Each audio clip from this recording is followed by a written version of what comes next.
Okay. Good evening all. तर हा video series मधला लेक्चर नंबर 4 आहे, ज्याच्यामध्ये आपण बेसिक बेसिक गोष्टींचा आयडिया जी ती घेतोय आणि एक कन्फर्मेशन जे आहे सिस्टीम मध्ये कशा पद्धतीने घेतलं गेलं पाहिजे त्याबद्दल डिस्कशन चर्चा जे आहे ते आपण करतोय. बेसिकली याच्यामध्ये जे पॉइंट्स आपण डिस्कस करतोय त्याची स्वतःहून जर तुम्ही प्रॅक्टिस आउट जर करत असाल, rather than seeking for any kind of recommendation or tips or anything, then obviously हे तुमच्यासाठी एकदम चांगल्या पॉझिटिव्ह पद्धतीचं होताना दिसू शकतं. आजचं जर मार्केटचं जर ओव्हरऑल आउटकम जर बघितलं तर आपल्याला इथं कळतंय की काल FIIsनी जो आहे तो 4,209 करोड रुपयांचा जो मार्केटचा व्हॅल्यूचा स्टॉक्स होते ते शेअर्स केले होते आणि त्यांनी 733 करोड रुपये जे आहे ते डेप्ट मार्केटमध्ये गेले होते. DIनी 4,358 करोड रुपयांची खरेदी केली होती कालच्या दिवसामध्ये. NSE मध्ये टोटल ट्रेडेड जी क्वांटिटी ती व्हॅल्यूज अशा पद्धतीने आपल्याला तिथं दिसते. तर बेसिकली आज निफ्टी 50 मध्ये काय झालं आणि लास्ट लेक्चर मध्ये आपण जे काही डिस्कशन केलं होतं that was the simple thing regarding the indicators. तर जे इंडिकेटर्स जे आपण वेगवेगळे घेतले होते त्यामध्ये मी एकदा थोडंसं रिकॉल करतो. The first indicator was RSI, म्हणजे रिलेटिव्ह स्ट्रेंथ इंडेक्स जो आहे तो आपण कशा पद्धतीने युटिलाइज करायचा अच्छा सगळेच. बघितलेला. That was the simple. RSI मध्ये 70 ही ओव्हरसोल्ड टेरिटरी आहे आणि 30 ही सॉरी, 70 ही ओव्हरबॉट टेरिटरी आहे आणि 30 ही ओव्हरसोल्ड टेरिटरी आहे. 30 किंवा 30च्या खाली तिथे खरेदीसाठीच संधी असते, सब्जेक्टेड टू तिथं तुम्हाला कॅन्डलस्टिक्स आणि प्रॉपर सपोर्ट आणि रेजिस्टन्स दिसलं पाहिजे. 70 किंवा 70च्या वरती तिथं विक्रीसाठी संधी आहे, सब्जेक्टेड टू तुझं तुम्हाला किंमत आणि RSIच्या मध्ये जर डायव्हर्जन्स म्हणजे दोघं विरुद्ध बाजूला जात असतील तर त्यासाठी तुम्हाला ते दिसलं पाहिजे. हे RSIचं आपल्याला सिग्नलिंग इथं जे आहे ते दिसतंय. आजच्या दिवसभरात काय झालं ते आपल्याला चेक करायचंच आहे. जसं मी अगोदर सांगितलं, ह्या हिरव्या रेषेच्या आसपास किंवा त्याच्यावरती खरेदी करण्याचा केव्हाही प्रयत्न करू नये, भलेही तो 5 मिनिटाचा टाइम फ्रेमचा चार्ट असो किंवा हायर टाइम फ्रेम विकली किंवा मंथली टाइम फ्रेम असो. दुसरं जे इंडिकेटर आपण जे इथं युटिलाइज जे केलेलं होतं दॅट वॉज स्टोकास्टिक्स. स्टोकास्टिक्स जे होतं, late me show you. Stochastic oscillator आणि मोमेंटम इंडिकेटर होतं. आपल्याला ऑसिलेटर हवंय. ऑसिलेटरमध्ये पर्सेंटेज ऑफ पिरियड तिथे येतो आपल्याला. ओके. पर्सेंटेज ऑफ डी जो आहे तो ओव्हर पिरियड ऑफ टाइम आहे. 9 दिवसाच्या पिरियड ऑफ टाइमला आपल्याला हा तिथे दिसतोय. आणि पर्सेंटेज ऑफ के जो आहे तो व्हॅल्यूज ज्या आहेत त्या किमती जी आहेत ओव्हर पिरियड ऑफ टाइम म्हणजे 9 दिवसाच्या पिरियडमध्ये त्या व्हॅल्यू ज्या आहेत त्याचा कन्सिडरेशन इथे केलं जातं आणि तो स्टोकास्टिक्स आपल्याला इथं दिसतोय. तो स्टोकास्टिक जो आहे इथं मी त्याच्या सेटिंगमध्ये जर गेलो तर तुम्हाला लक्षात येऊन जाईल दोन कंडिशन ज्या असतात तिथे. तिथं अगेन ओव्हरबॉट आणि ओव्हर सोल्ड टेरिटरीवाले झोन्स असतात. ओव्हरबॉट आणि ओव्हर सोल्ड टेरिटरीवाले झोन अगेन मी तुम्हाला सांगेल, जर 80च्या वरती जर हा ऑसिलेटर जर आहे तर ऑब्व्हियसली ती एक ओव्हरबॉट टेरिटरी. आणि जर खालच्या बाजूला ऑसिलेटर जर बघायचं जर झालं तर 20च्या खाली जर असेल तर ओव्हरसोल्ड आहे. तिथे विक्री न करता तिथे खरेदी करणंच हे एक महत्वाचा रोल जो तो प्ले होताना दिसतो. आणि ही गोष्ट एक सिंपल पद्धतीने मी तुम्हाला ऑलरेडी सांगितलेली. आता आजच्या दिवसभरामध्ये ह्या ऑसिलेटरचा उपयोग होऊ शकला असता का ते बघणं सगळ्यात महत्वाचं आहे. तर जाऊयात. आता हिस्टॉरिकल डेटा आहे, कशा पद्धतीने आपण त्याला टिल्ट आउट केलं पाहिजे. याच्यामध्ये पायवॉट पॉईंट सुद्धा आहे बरं का. परंतु त्यापूर्वी आपल्याला ह्या ऑसिलेटर मधनं ओव्हरसोल्ड आणि ओव्हरबॉट टेरिटरी जी आहे ना ती व्यवस्थितरित्या समजणं गरजेचं आहे.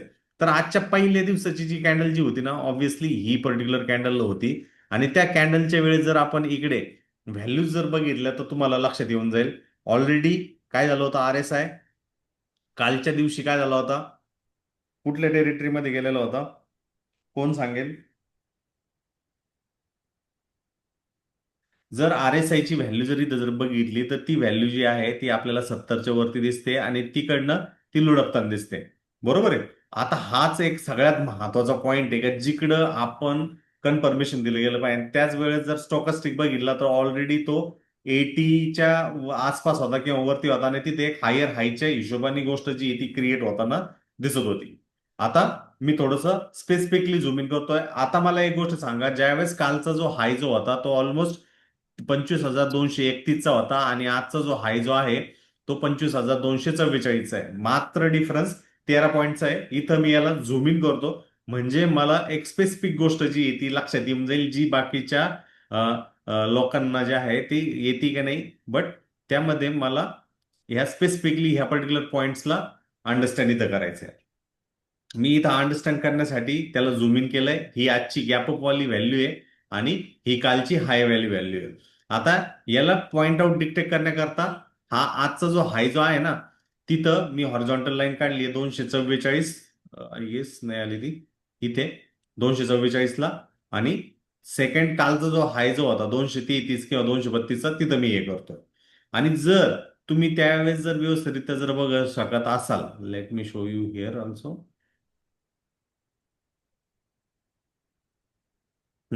इथे आलंय सेंटरला. जर व्यवस्थितरित्या तुम्ही जर चेक करत असाल तर आर एस आय ची व्हॅल्यू रिडिंग काय होती त्याला त्यावेळेस. जर आर एस आय ची रिडिंग जर बघितली तर आर एस आय जो आहे तो ऑलरेडी कशामध्ये टेरिटरीमध्ये होता, ओव्हरबॉट टेरिटरीमध्ये होता. म्हणजे तिथे खरेदी झालेल्या टेरिटरीमध्ये आपल्याला बंदा दिसला. थंबरूल मी हे सांगितला, जर आर एस आय 70% वरती असेल तर तो ओव्हरबॉट आहे आणि तिथे खरेदीने करणं हे सगळ्यात महत्वाचं आहे. ओके. दुसरं महत्वाचं, आज किमतीने हायर हाय बनवलाय. कालच्या पेक्षा जवळजवळ 13 ते 15 पॉईंटचा हा डिफरन्स आहे. तरी सुद्धा आर एस आय ची जर रिडिंग जर बघितली तर ती आर एस आय ची रिडिंग कुठं होती, ती ऑलमोस्ट 60 रुपयांच्या आसपास आली. म्हणजे किंमत तुमची ह्या हायपेक्षा वरती हाय करतंय. परंतु त्याच वेळेस तुमचा आर एस आय जो आहे तो ओव्हरबॉटचा हाय केल्यानंतर तो खालच्या बाजूला लोअर हाय करताना दिसतोय. म्हणजे ही एक परस्पर विरोधी स्थिती जी आहे ना, ती तयार होताना आपल्याला दिसते. आणि जर अशा प्रकारची परस्पर विरोधी किंवा विरोधी काइंड ऑफ स्थिती जर तयार होते, किंमत वरती चालली, आर एस आय खालच्या बाजूला चाललाय, यालाच आपण डायव्हर्जन्स सिच्युएशन असं म्हणतो. काय म्हणतो? डायव्हर्जन स्थिती. म्हणजे किंमत एका बाजूला चालली आहे परंतु त्या बाजूला आर एस आय जे आहे ना ते चाललेलं नाहीये. आणि याचा अर्थ असा आहे, जे आपल्याला किमतीच्या बाबतीत दिसतंय ते इथं नाही होणार आहे. आणि त्यानंतर आपल्याला किंमत जी आहे ती करेक्ट होता होता जवळजवळ 25,200च्या आसपास आपल्याला जाताना तिथं दिसली. दुसरा जर महत्वाचा मुद्दा जर आपण इथं जर कन्सिडर जर केला, जो की स्टॉकस्टिक ऑसिलेटर आहे. अगेन, स्टॉकस्टिक ऑसिलेटर म्हणजे काय ते पुन्हा एकदा व्यवस्थितरित्या मी तुम्हाला सांगतो. स्टोकॅस्टिक ऑसिलेटर म्हणजे त्यामध्ये परत दोन प्रकारच्या लाईन आहे. एक वरच्या खालच्या बाजूला 80 आहे, खालच्या बाजूला 20 आहे आणि वरच्या बाजूला 80 आहे. 80च्या वरती जर तुम्हाला ते ऑसिलेटर जर दिसत असेल, याचा अर्थ असा आहे की ओव्हर पिरियड ऑफ टाइम वरती किंमत जी आहे ती वरच्या बाजूला क्लोज होते. एक बुलिश स्टान्स, बुलिश सीन जो आहे तो तिथं तयार होतोय. म्हणजे बुलिश क्लोजिंग जी ती येऊ राहिली त्या 9 मुव्हिंग ऍव्हरेजच्या पिरियडमध्ये. पण जर किंमत ती 20च्या खाली क्लोज होते, याचा अर्थ असा आहे की 9 दिवसाच्या मुव्हिंग ऍव्हरेजच्या पिरियडमध्ये ती किंमत जी आहे ती खालच्या बाजूला क्लोज होते. आणि जनरली मार्केटच्या गिवन टाइम फ्रेममध्ये ओव्हरबॉट आणि ओव्हरसोल्ड सिच्युएशनला डिक्टेट करायचं काम जे आहे ते स्टॉकस्टिक्स आपल्याला सांगत असतं. म्हणून स्टॉकस्टिक इन शॉर्ट जर सांगायचं झालं तर काय, तर हे स्टॉकस्टिक जे आहे ना,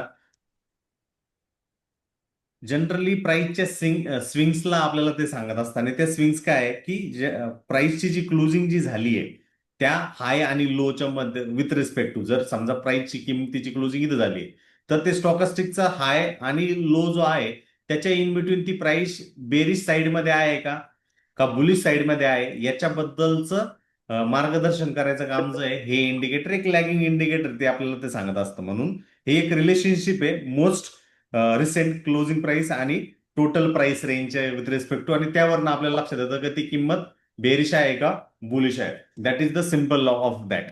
म्हणून आपल्याला इथं कळालं की बाबा इथं ऑलरेडी जो आहे मॉर्निंग मध्ये डायव्हर्जन झालाय की ज्याच्यामध्ये आर एस आय डायव्हर्जन दाखवतोय.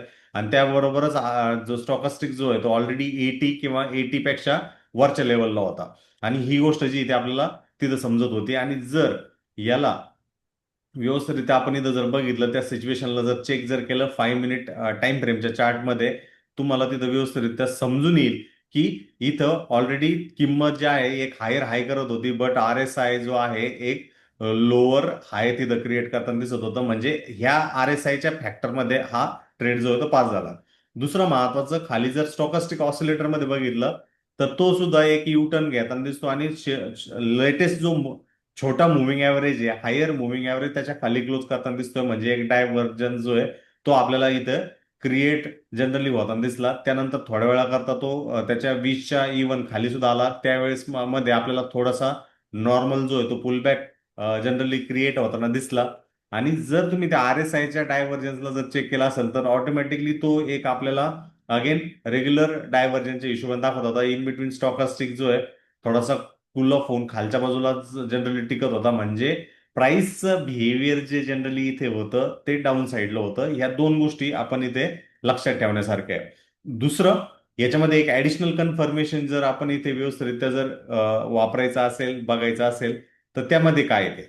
त्यामध्ये मी इथे पायवॉट्स जे की मी जनरली व्यवस्थितरित्या बघत असतो, चेक करत असतो, ते सुद्धा मी इथं युटिलाइज जे आहे ते करू शकतो. तो फर्स्ट ऑफ ऑल जे इंडिकेटरनुसार मला स्ट्रेंथ तिथं कळाली पाहिजे, ती स्ट्रेंथ इथं कळाली. तर RSIचा व्हर्डिक्ट असा होता का तिथे परस्पर विरोधी किमतीचं आणि RSIचं होतं, म्हणून तो डायव्हर्जन्स क्रिएट होत होता. त्याबरोबर जो ऑसिलेटर जो आहे, स्टॉकास्टिक ऑसिलेटर, तो सुद्धा सांगत होता की हा ओव्हरबॉट मध्ये गेलेला आहे आणि त्या केसमध्ये मी त्याला त्या स्विंगमध्ये खेळणं गरजेचं आहे.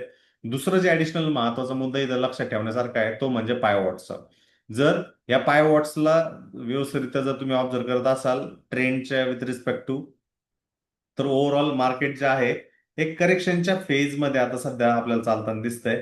आणि त्या करेक्शनच्या विथ रिस्पेक्ट टू जे आहे मोमेंटम आपल्याला तिथे होताना दिसतंय. तर RSI जर तुम्हाला लक्षात आलं असेल तर just closely watch over here.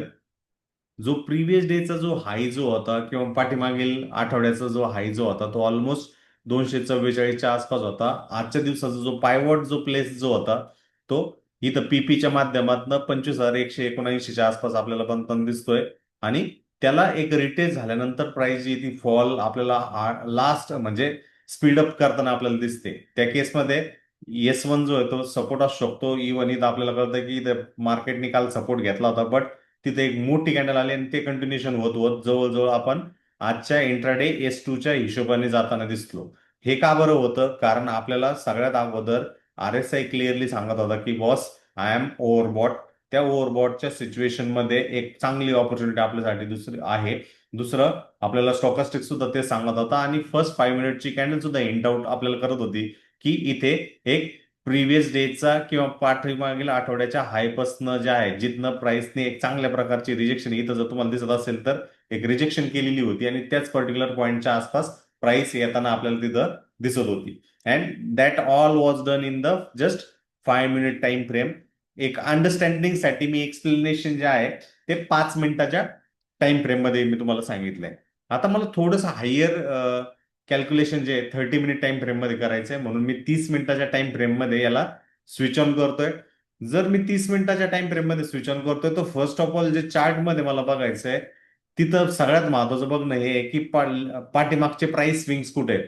तर पाठीमागचे जर प्राइस स्विंग्स जर बघितले तर त्यामध्ये आपल्याला ही गोष्ट लक्षात येते की इथं पहिला अटेम्प्ट होता, इथे दुसरा अटेम्प्ट होता आणि ज्यावेळेस पहिल्या अटेम्प्टला प्राइस गेली तिकडनं ती करेक्ट झाली, दुसऱ्या अटेम्प्टला गेली त्यावेळेस ती सुद्धा करेक्ट झाली. आणि सेम सिच्युएशन आज जे आहे प्राइसने तिथे करताना दिसलं. इन बिटवीन आपण एक्झॅक्टली R1च्या आसपास तर नव्हतोच, परंतु R1च्या खाली होतो. बट R1 पेक्षा आपल्याला प्राइस ऍक्शनच्या हिशोबाने इथं लेफ्ट हँड साईडला कळायला पाहिजे हा एक पर्टिक्युलर लोअर हाय पॉईंट झाला होता आणि तिकडनं किमतीमध्ये काय बनताना दिसलं आपल्याला, खालच्या बाजूला फॉल, खाली प्राइस जाताना आपल्याला ती दिसली. म्हणून हा एक सायकोलॉजिकल पॉइंट जो म्हणू शकतो, सायकोलॉजिकल पॉइंट जो आहे तो तिथं तयार झालेला होता आणि त्या सायकोलॉजिकल पॉइंट वाईज प्राइस किंवा किंमत जी आहे ती आपल्याला फॉल होताना दिसलंय. एक्झॅक्टली R1च्याच आसपास गेली पाहिजे, हो R1च्या आसपास गेली पाहिजे पायवॉट स्ट्रॅटर्जीच्या हिशोबाने, नो डाऊट. बट काही केसेसमध्ये असे सायकोलॉजिकल पॉइंट ज्याला प्राइस स्विंग सुद्धा म्हणलं जातं, किमतीचे स्विंग सुद्धा म्हणलं जातं, की किंबहुना इथे 2 वेळेस किमतीने हाय बनवला, स्विंग्स तयार केल्या आणि तिकडनं फॉल करताना दिसला. म्हणून तुम्ही ज्यावेळेस चार्टचं काही अनालिसिस करत असतात त्यावेळेस त्या गोष्टीकडे बघणं गरजेचं आहे. दुसरं महत्वाचं, लास्ट टाइम ज्यावेळेस प्राइसनी लो बनवला होता त्यावेळेस RSI जो होता तो ऑलमोस्ट एक तिथे डायव्हर्जन्स जो आहे तो क्रिएट केला होता. इथे जर तुम्ही जर व्यवस्थितरित्या बघत असाल प्रिव्हियस लो पेक्षा किमतीचा एक लोअर लो झाला होता, परंतु तिथे जर RSI जर चेक जर केला 30 मिनिट टाइम फ्रेम मध्ये एक हायर लो होताना दिसला आणि त्यानंतर एक चांगला स्विंग जो आहे तो जनरेट किंवा क्रिएट होताना दिसला. आता उद्या सकाळचा जो आहे ना अतिशय महत्वाचा पिरियड राहील, कारण ऑलरेडी RSI 30 लेवलच्या खाली जर जातोय, किंबहुना थोडासा खाली जातोय, किंमत आपल्याला आणखीन एक डीप लो करते आणि तिकडनं जर कमबॅक जर करत असेल तर एक केस तिथं होताना दिसू शकते. दुसरं, ऍज ऑफ नाऊ आजच्या इंट्राडेच्या S2च्या आसपास जी आहे ती किंमत क्लोज झालेली आहे, प्लस पाय खाली प्राइस जी आहे ती गेलेली आहे, म्हणजे उद्याचा बायस जो आहे तो वर्डिक जो आहे तो बेरिशच आहे. बट ऍज ऑफ नाऊ यांच्याकडे जास्त लक्ष द्या. उद्या नेकेड नुसतं शॉर्ट साईड मध्ये जायचंय, ही थिंकिंग, ही अप्रोच जी आहे ती ठेवू नका. कारण यामध्ये महत्वाचा मुद्दा हा आहे, RSI is near, almost near there, त्याच्या ओव्हरसोल्ड झोनच्या आसपास आहे. आणि स्टॉकास्टिक जो आहे 30 मिनिट टाइम फ्रेम मध्ये तो सुद्धा एक त्याच्या ओव्हरसोल्ड झोनच्या आसपास आहे. इकडनं जर युटर्न होत असेल तर दोन्ही बाजूला एसएल हंटिंग जे आहे ते ऑलमोस्ट या झोनच्या आसपास आपल्याला तिथे बनताना दिसू शकते. म्हणून स्टॉकास्टिक्स आणि RSIचं कॉम्बिनेशन तुम्ही जे आहे इथे व्यवस्थितरित्या करू शकता. या व्यतिरिक्त आता याच्या व्यतिरिक्त आणखीन काय काय पॉइंटर्स आपण बघू शकतो. हे सगळं अगोदर तयार करायचं मित्रांनो. हे सगळं जे तुम्हाला बघायचंय हे अगोदर बघणं हे सगळ्यात महत्वाचं आहे. रॅन्डमली फक्त मार्केट चालू झालं आणि त्याच्यावरती मार्केटला मी बघतोय अशी गोष्ट करण्याचा तिथं अजिबात अजिबात प्रयत्न करू नका. हे स्टॉकास्टिकच्या बाबतीत झालं. आणखीन एक पॅरामीटर जर मी यामध्ये ऍड जर केला आणि जे मला व्यवस्थितरित्या सांगेल की बॉस की नेमकं प्राइस मध्ये काय होऊ राहिलं, मग ते जर बघायचं जर असेल तर that is nothing but what, एक ऑन बॅलन्स व्हॉल्यूम जे की तयार होते ऍड करून एक अप डेची रनिंग टोटल व्हॉल्यूम मध्ये. आणि ज्यावेळेस मार्केट डाऊन असतं त्या दिवशीची व्हॉल्यूम जी आहे ती सबट्रॅक्ट करून, म्हणजे त्यावरनं आपल्याला कळतं की त्या स्टॉक्समध्ये आयदर अॅक्युम्युलेशन होऊ राहिलंय जे की आपल्याला कळतं अप साईड मध्ये जाण्याकरता, किंवा डिस्ट्रीब्युशन होऊ राहिलं जे की खालच्या बाजूला जाण्याकरता. म्हणून रायझिंग ऑन बॅलन्स व्हॉल्यूम जर तिथं आपल्याला बनताना दिसत असेल तर ऑब्व्हियसली तिथे समजून घ्यायचं तिथं डिलिव्हरी घेतली जाऊ राहिली आहे. आणि जर डिक्रीजिंग ऑन बॅलन्स व्हॉल्यूम जर असेल तर तिथं समजून घ्यायचं की प्राइस जी आहे ती खालच्या बाजूला जाऊ राहिली. तर मी तर सिम्पल तो जो आहे तो इंडिकेटर इथे करतो, अप्लाय म्हणतो. अप्लाय म्हणल्यावरती NSE 50 क्लोज आणि NSE ची व्हॉल्यूम जी आहे ती मला इथे करता येईल. अप्लाय म्हणलं की अशा पद्धतीने 30 मिनिट टाइम फ्रेम मध्ये मला त्या गोष्टीचं कन्सिडरेशन जे आहे ते बनताना दिसेल. म्हणून जनरली ही ऑन बॅलन्स व्हॉल्यूमचं जो किंमत जी काढली जाते ती मी परत एकदा सांगतो, जेव्हा एक अप ट्रेंडिंग डे जसं ही 30 मिनिटची कॅन्डल आहे, ज्यावेळेस एक अप ट्रेंडिंग आहे त्या दिवशीची व्हॉल्यूम जी आहे प्रिव्हियस डेच्या याच्यामध्ये ऍडिशन केली जाते, त्यावरून आपल्याला एक पिक्चोरियल रिप्रेझेंटेशन येतं, समजतं की तिथं नेमकं खरेदी चालली आहे.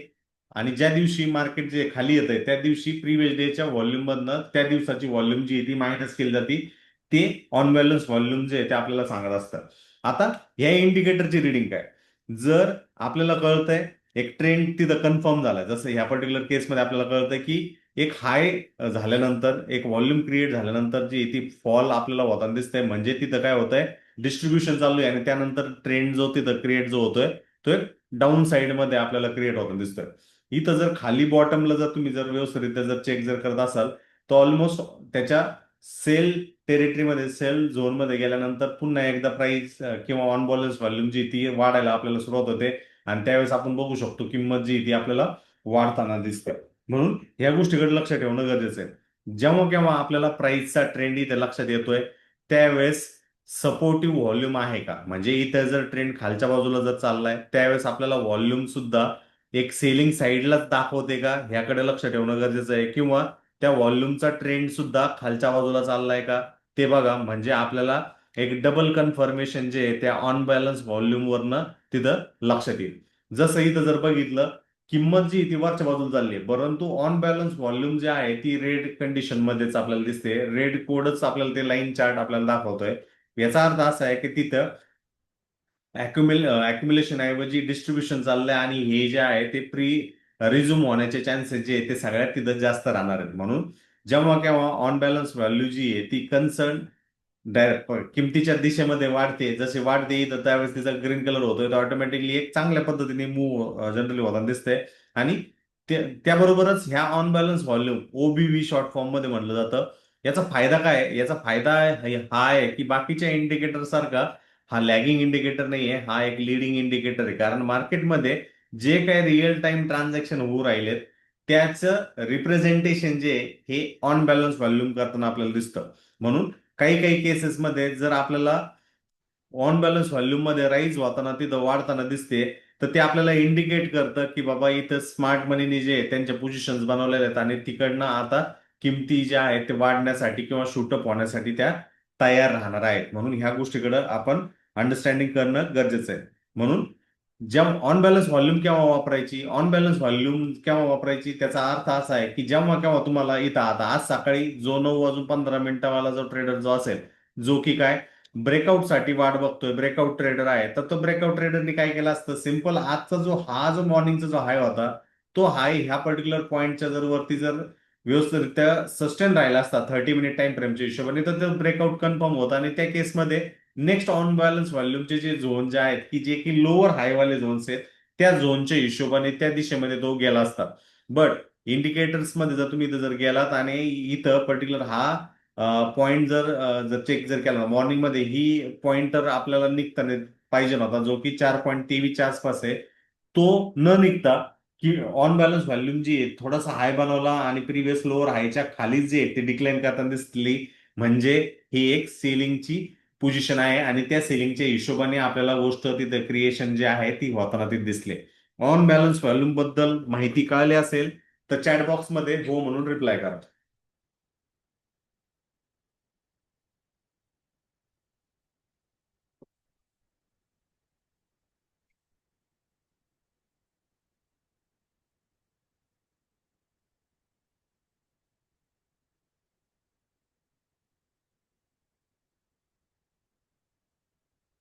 तर मी इथं 30 मिनिट टाइम फ्रेम मध्येच तुम्हाला ही गोष्ट सांगतोय. You can check in the lower time frame as well. If we go in 5 मिनिटाच्या टाइम फ्रेम मध्ये जर आपण जर ह्या चार्टला बघितलं, let's go in the 5 minute time frame chart. So तुम्हाला लक्षात येऊन जाईल किमतीने कालचं जे ऑन बॅलन्स व्हॉल्यूमचा जो पर्टिक्युलर एक रिजेक्शन वाला पॉईंट जो होता तो ऑलमोस्ट या पॉईंटच्या आसपास होता आणि तिकडनंच प्राइस जी आहे रिजेक्ट झालेली होती. आणि आजचा जो प्राइसने हाय करून सुद्धा ऑन बॅलन्स व्हॉल्यूमने याच्या वरती जाणं गरजेचं होतं, बट ते न जाता प्राइस जी आहे किंवा ऑन बॅलन्स व्हॉल्यूम जी ती फॉल होताना दिसले आणि ते कंटिन्युएशन आपल्याला जनरली क्रिएट होताना दिसलं. आता इकडनं रिव्हर्सल जर झालं असतं तर त्या केसमध्ये ऑन बॅलन्स व्हॉल्यूमने तिथं सपोर्ट करणं अतिशय गरजेचं होतं. हे 5 मिनिट टाइम फ्रेम हे बोलतोय आपण, कारण आपल्याला ह्या गोष्टींचं चेक करणं सगळ्यात महत्वाचं आहे. आता काही एक्झाम्पल जे आहेत ना आपण ते बघूयात की जे एक रायझिंग व्हॉल्यूमच्या हिशोबाने आहे, इंट्रा टाइम फ्रेमच्या हिशोबाने. सो 5 मिनिट मिनिटचा हा चार्ट जो आहे तो मी इथे ओपन अप केलाय रिन्युएबलचा. तर तुम्ही इथे जर ऑब्झर्व जर करत असाल तर मॉर्निंग मध्ये ज्यावेळेस मार्केट जे आहे ते क्लोज ओपन झाल्यानंतर इथं बघा एक फर्स्ट कॅन्डल जी आहे ती ऑलमोस्ट रेड झाली, ती सोल्ड इंटू आली आणि त्यावेळेस जर तुम्ही ऑन बॅलन्स व्हॉल्यूम जर बघितला तो सुद्धा सोल्ड टेरिटरीमध्ये जाताना दिसला. एक लो क्रिएट झाला आणि लो क्रिएट झाल्यानंतर प्राइसने एक चांगला कमबॅक करून जे आहे एक चांगली अपमूव हा रिन्युअल्स वाला जो शेअर जो आहे किंवा स्टॉक जो आहे तो जनरली आपल्याला क्रिएट करताना दिसला. म्हणून या ऑन बॅलन्स व्हॉल्यूमवरून आपल्याला आयडिया येते. याच्यामध्ये तुम्ही डायव्हर्जन्स सुद्धा जे आहे ते चेक करू शकता. जर तुम्ही इथं बघितलं तर ऑलरेडी एक रेग्युलर डायव्हर्जन्स आपल्याला जनरली क्रिएट होताना दिसलं आणि ते रेग्युलर डायव्हर्जन जर असेल असे लोअर लोज आणि इकडे सुद्धा लोअर लो म्हणजे रेग्युलर सॉरी कन्व्हर्जन्स आहे, एकाच दिशेमध्ये चाललं म्हणजे कन्व्हर्जन्स आहे, विरुद्ध दिशेमध्ये चाललं म्हणजे डायव्हर्जन्स आहे. हे होताना दिसतंय. राईज होऊ राहिले तर ऑटोमॅटिकली तुम्हाला लक्षात येतं की प्राइस जी आहे ती मोमेंटम करते. आणखीन एक ऍडिशनल तुम्हाला एक बफर गोष्ट सांगतो, ती म्हणजे 30 मिनिट टाइम फ्रेम. या 30 मिनिटाच्या टाइम फ्रेम मध्ये जर तुम्ही जर गेलात तर इथं सिम्पल कॅन्डलस्टिक्स चेक करा. कॅन्डलस्टिक्स वर न तुम्हाला व्यवस्थितरित्या जी आहे ती आयडिया येऊन जाईल. मला कमेंट बॉक्समध्ये सांगा की नेमकं कॅन्डलस्टिक्स कशा आहे.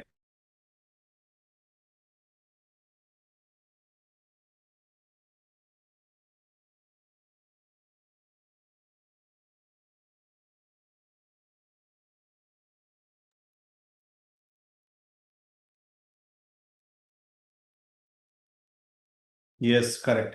हा जो कॅन्डलस्टिक्स पॅटर्न जो आहे ना तो मॉर्निंग स्टार कॅन्डलस्टिक पॅटर्न आहे, बट 5 मिनिटांमध्ये आपण गेलोय त्या चार्टला बघतोय, आपल्याला काहीच आयडिया नाही नेमकं काय होतंय.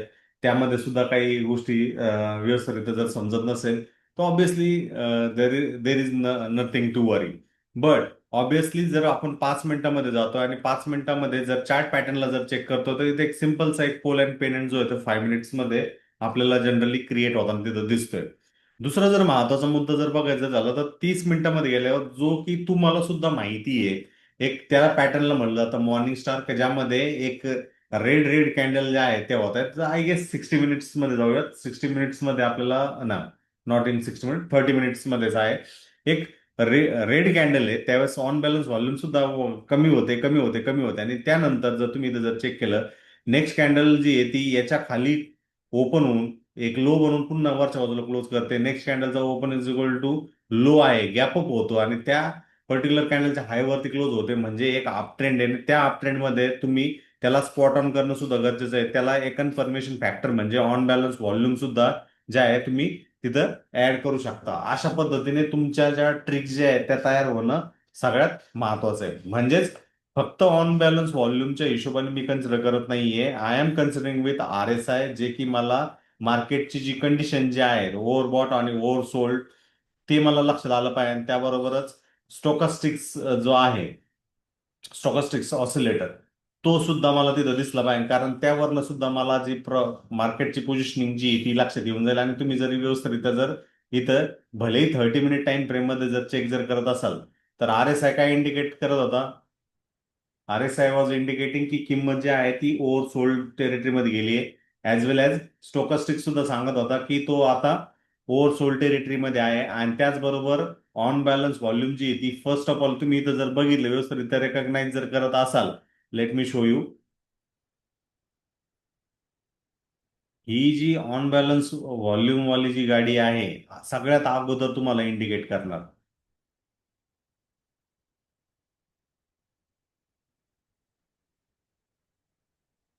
व्हर्टिकल लाईन येत नाही इथे.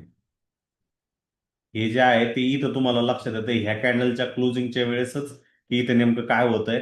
आणि RSI किंवा स्टोकास्टिक जे आहे ते लॅटर ऑन हे करून जातात. म्हणून आपल्याला काही लिडिंग इंडिकेटरची सुद्धा तिथं गरज लागते. आणि ते लिडिंग इंडिकेटर्स जर आपल्याकडे असेल तर त्या इंडिकेटर्सच्या माध्यमातून आपण व्यवस्थितरित्या जे फोकस आउट तिथं करू शकतो. इंडिकेटर्स कशासाठी आहे? आपल्याला फक्त कन्फर्मेशनसाठी तिथं महत्वाचं आहे. जे आपण एखादा पर्टिक्युलर ट्रेड घेतल्यानंतर आपल्याला जी धाकधूक होते, आपण जी चलबिचल जी होती, आपण वारंवार त्या गोष्टीकडे बघतो, त्याला जर आपल्याला मूव्ह ऑन करायचं आहे तर अशा पद्धतीचे कन्फर्मेशन जे आहेत ते आपल्याकडे असणं गरजेचं आहे. कारण जर एवढे सारे कन्फर्मेशन जर तुमच्याकडे असतील तर ऑटोमॅटिकली तुमचं काम काय आहे? सिम्पल होईल की नाही? ऑटोमॅटिकली सिम्पल होईल की नाही? येस और नो? म्हणून अगोदर चेक करून घ्या की तुमचा जो पर्टिक्युलर स्टॉक तुम्ही निवडताय किंवा निवडणार आहात तो त्या सायकलच्या ह्या पर्टिक्युलर झोनच्या आसपास आहे का, ओव्हरबॉट ओव्हरसोल्ड झोनच्या तिकडे आहे का, ते बघा. ना की ओव्हरबॉट झोनला एंटर करतोय किंवा तो एकदम हाय पीकला ऑन बॅलन्स व्हॉल्यूम आहे किंवा स्टॉकस्टिक सुद्धा एकदम याच्या केसमध्ये आहे, ह्या गोष्टीकडे बघू नका. त्याच वेळेस तो बघा चार्ट वरती पण कुठला प्रकारचा काही सपोर्ट आहे का, काही फॅमिलियर कॅन्डलस्टिक्स पॅटर्न जो आहे तो तिथं तयार होतोय का, या सर्व गोष्टींना चेक करा. आणि तरच त्याच्यामध्ये कन्फर्मेशन भेटल्यानंतर तिथं उतरा. कारण ऑलरेडी रादर दॅन गोईंग काय म्हणतात ना, नुसतंच भंपक उड्या किंवा ब्लाइंड उड्या खाण्यापेक्षा तुम्ही जर ते व्यवस्थित जर फोकस आउट जर केला तर तुमच्यासाठी ते बेस्ट राहील. भले what ever the time frame it will be. दुसरं महत्वाचं, इंट्रामध्ये तुम्हाला जर ट्रेड जर करायचा असेल तर माझं म्हणणं सिम्पल राहील. जास्तीत जास्त लास्ट टू लास्ट जे तुम्हाला ट्रेड करायचं आहे 30 मिनिट टाइम फ्रेम मध्येच करा. 30 मिनिट टाइम फ्रेम मध्ये करायच्या वेळेस पण जो झोन तुम्हाला बघायचा आहे तो पर्टिक्युलर हाच झोन म्हणजे ओव्हरसोल्ड झोनलाच टार्गेट करा. कारण ह्या झोनला टार्गेट केल्यावरती तुमची जी रिस्क असणार आहे मित्रांनो, एका ट्रेडच्या हिशोबाने आय गेस ₹2,000 आसपास पकडा. आणि जे टार्गेट तुम्हाला ह्या झोनच्या आसपास जर तुम्हाला भेटतंय ऑन बॅलन्स व्हॉल्यूम, स्टॉकस्टिक्स, RSIच्या हिशोबाने, त्याच्या कमीत कमी 4 ते 5 पटीच्या हिशोबाने जे आहे ते कन्सिडर आउट करण्याचा प्रयत्न करा. त्याच्यामध्ये सक्सीड होण्याचे चान्सेस पकडा, तिथं थांबण्याचा प्रयत्न करा. कारण याच्यामध्ये तुम्ही 1:4चा रिस्क रिवॉर्ड जरी पकडलात आणि टोटल 10 ट्रेड्स तुम्ही तिथं जर करतायत तर त्याचा मी लेखाजोखा तुम्हाला सांगतोय. 5 ट्रेड तुमचे जे आहेत ते सक्सेसफुल झालेत पकडा. आणि 5 ट्रेड जे आहेत ते अनसक्सेसफुल झाले तुमच्या स्ट्रॅटजीच्या हिशोबाने. ही गोष्ट व्यवस्थितरित्या लक्षात राहून द्या. जर अशा पद्धतीने होत आहे तर 5 ट्रेडचं जर 1:4 तुम्हाला रिवॉर्ड भेटलेलं आहे तर हे जे सक्सेसफुलनेस जो येतो तो 40,000च्या आसपास तुम्हाला बनताना दिसतोय. आणि जर तुमचे 5 अनसक्सेसफुल झालंय आणि त्याच्यामध्ये रिस्क तुमचं 2,000 पर ट्रेड आहे म्हणजे ₹10,000 जे आहे ते लॉसेस मध्ये जातील. आणि प्लस ₹2,000 बाकीचे टॅक्सेस बाकीच्या गोष्टी आपण कन्सिडर आउट करूया. तर टोटल जो तुमचा लॉस जो असणार आहे तो 12,000चा असणार आहे, ना की कॅपिटलच्या व्यतिरिक्त मी ही गोष्ट कन्सिडर आउट करतोय. आणि जर तुम्ही 50-50च्या हिशोबाने 10 ट्रेड तुमचे पुढील 20 दिवसामध्ये 10 ट्रेड होत आहेत, मी असं कन्सिडर करतोय, तर त्या हिशोबासाठी माझ्याकडे एक सिस्टीम जी आहे, पुढील 20 दिवसासाठी माझे जर 10 ट्रेड होत आहेत ह्या सिस्टीमनुसार, तर त्यामध्ये मी फक्त 5च वेळेस करेक्ट आलोय आणि 5 वेळेस जे ते अनसक्सेसफुल झालं. ते का झालं? कारण मी माझी रिस्क जी आहे ती डिफाईन ठेवली. त्या डिफाईन ठेवल्याच्या हिशोबाने जी ती गोष्ट आपल्याला होताना दिसते. आणि त्याला चेक करणं सगळ्यात महत्वाचा रूल इथं आहे. आणि जनरली याला तुम्ही कॅप्चर करणं महत्वाचा मुद्दा आहे. समजलंय? नाही समजलंय? चॅट बॉक्समध्ये सांगा.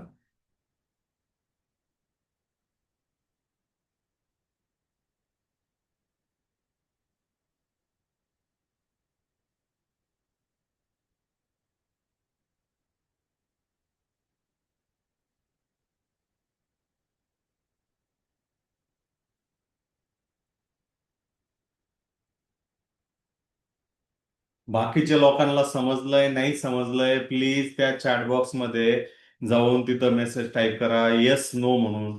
ते चांगलं राहील. आणि मला पण तुमचे कलेक्टिव्हली सगळ्यांचे काय मत आहे, तुमचं तुम्हाला समजलंय की नाही समजलंय ते सुद्धा लक्षात येईल.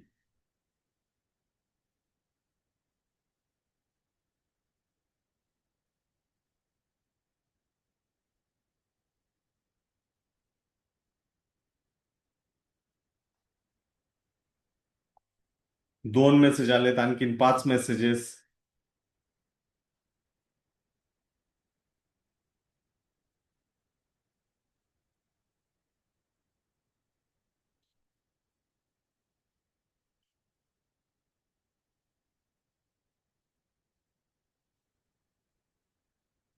याच्यामध्ये कंजूसी करू नका. थोडस स्पेक्ट्रम जे आहे ना त्या गोष्टींकडे ठेवा, त्याच्यानुसार बघा. ऑटोमॅटिकली त्यातनं जे आहे तुम्हाला आउटकम जो आहे तो व्यवस्थितरित्या बघायला मिळेल. ऑन बॅलन्स व्हॉल्यूम जो आहे it is like a leading indicator तुमच्या चार्ट्सवरती राहून द्या आणि त्याच्यानुसार त्याला फोकस आउट करण्याचा प्रयत्न करा. N number of charts, n number of things are there to look out.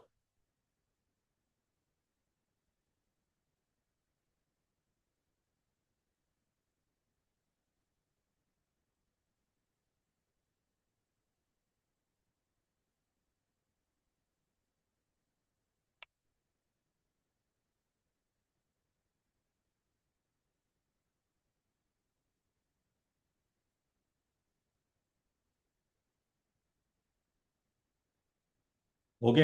आता एक ऍडिशनल याच्यामध्ये तुम्ही हे करू शकता, that is the use of moving averages. यामध्ये तुम्ही ऍडिशनल आणखीन एक गोष्ट वापरू शकता, ते म्हणजे मुव्हिंग ॲव्हरेज, जे की एक ऍडिशनल कन्फर्मेशनसाठी आपल्याला बेस्ट राहतील. तर मी ते मुव्हिंग ॲव्हरेजमध्ये येतोय.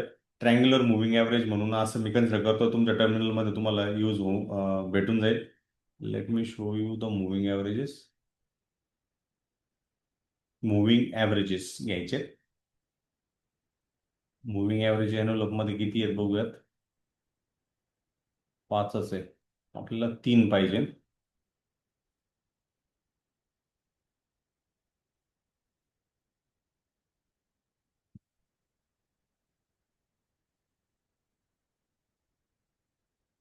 ऍडिशनल कन्फर्मेशनसाठी टाइम सिरीज मध्ये आहे का? नाही.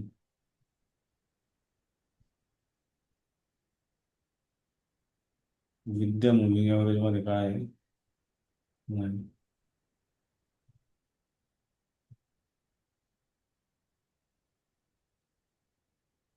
True range, triangular thread, standard deviation.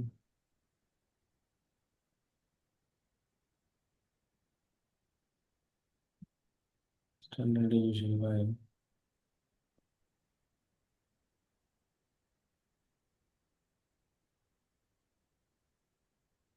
नाही. ओके. आता मी इथे जे आहे ना एक ऑलरेडी हे केलेलं आहे. हे 3 गोष्टी तुमच्या लक्षात आल्या असतीलच. लेट मी गो